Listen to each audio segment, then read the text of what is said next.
obviously you've spent a lot of time, talking to the people. Your job is to cover Formula One, so this is now pressure on you. Actually, I want to put a bit of pressure on you. Where would you put your money for the future?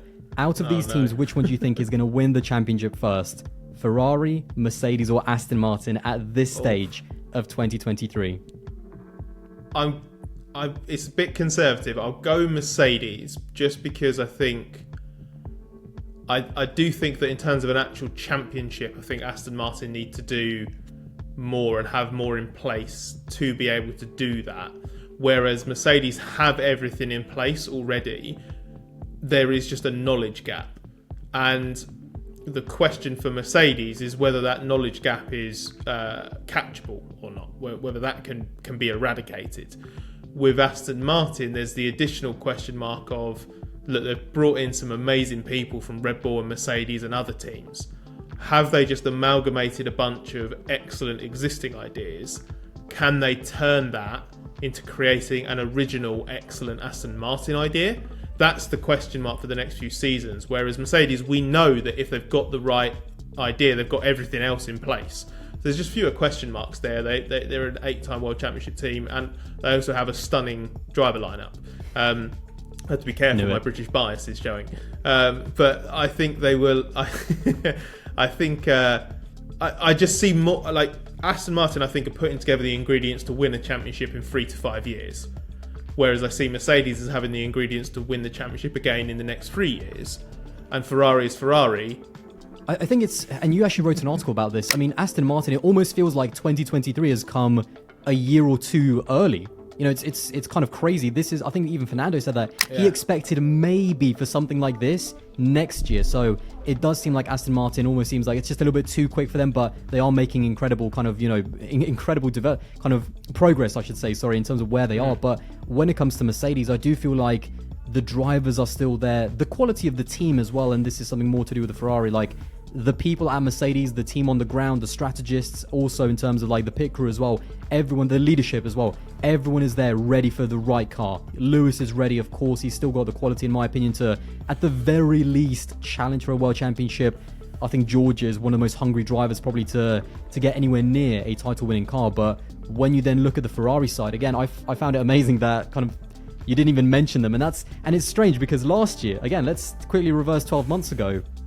I mean, to be fair, I think after 3 races, Leclerc was still leading the championship because Max had that retirement in Australia, but it collapsed so quickly in 2022 before it even really got started. By the summer break, their car was not even a title challenger, in my opinion. Yes, they kind of were there at some races during the second half of the season, but what has basically happened at Ferrari? Because again, 12 months ago, they would have been the team to potentially win the next championship, and now I don't think anyone is really thinking that they're going to be the team to take the fight to Red Bull ahead of Mercedes or Aston Martin.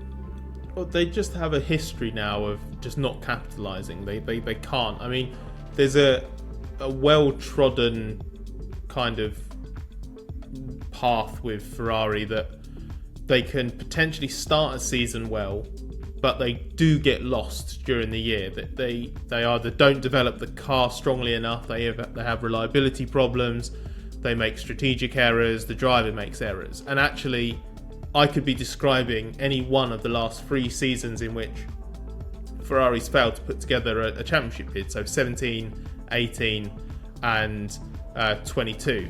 You mentioned 19 earlier, but that was a really weird season, and you had the whole engine controversy as well, so I kind of discount Ferrari's quality. It might be a bit unfair of me, but I just think there's too much of a question mark over everything there. So that was like what got them closest to having, the fastest car. But then in 17 and 18, they actually did have the fastest car for chunks of it, the same in 22. And there's a theory in the paddock that I've heard from dozens of people, and they are not all British, I promise you, that if you'd swap the situations and you'd put Lewis in the Ferrari and Seb in the Merc, or probably a better way to put it, if you'd given Lewis and the Mercedes team the Ferrari, and you'd given Seb and the Ferrari team that year's Mercedes, Lewis and Mercedes are still the champions that year, because the car wasn't the difference, it was what the driver and the team did with it.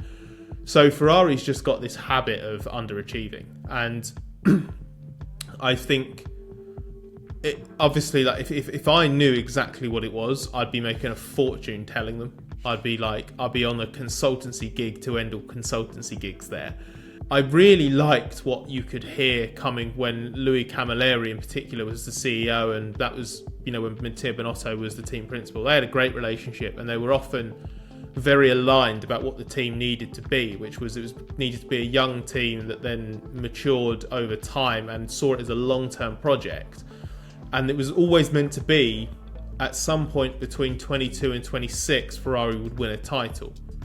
But then Ferrari comes quite close, or should have been in a position to win a title in 22. And all of that goes out the window because Camilleri's not around anymore.